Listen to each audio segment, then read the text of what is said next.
আসসালামু আলাইকুম রহমতুল্লাহ। বর্তমান সময়ে तमाम পৃথিবী আনাচে কানাচে অফলাইন অনলাইন সর্ব জায়গায় সর্বহালাতে যেই বিষয়টা এখন আমাদের সবার আলোচনার কেন্দ্রবিন্দু হয়ে গিয়েছে সেটা হলো ইরান এবং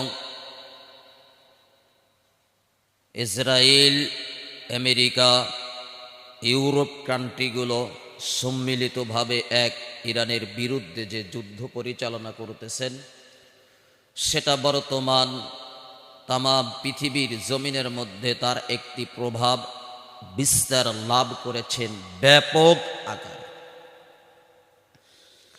এতটাই ব্যাপক আকারে বিস্তার লাভ করেছে যে আমাদের বাংলাদেশেও এর প্রভাব পড়ে গিয়েছে।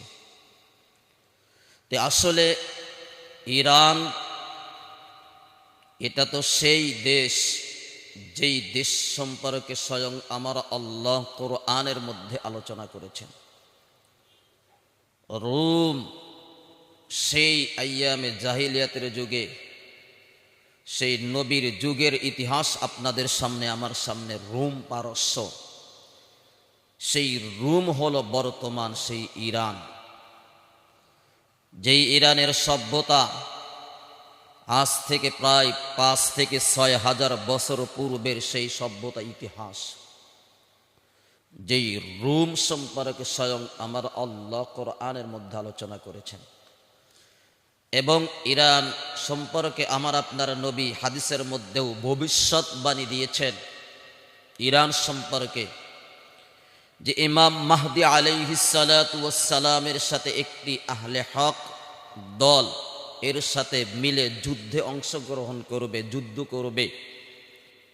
সেই আহলে হক যে দলটা ইমাম মাহদি আলাইহিস সালাতু ওয়াস সালামের সাথে যুদ্ধ করবে, যুদ্ধে যাবে দাজ্জালের বিরুদ্ধে, সেই দলটি হবে ইরান থেকে, ইরানের অধিবাসীরা, ইরানের অধিবাসীরা।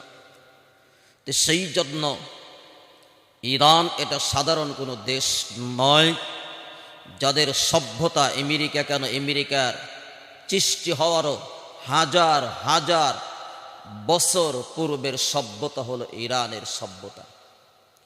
তো সেই জন্য বর্তমান হয়তো আমাদের সমাজের মধ্যে, আমাদের মধ্যে আকীদাগত দিক দিয়ে একটু সমস্যা থাকতেই পারে, এটা হতেই পারে।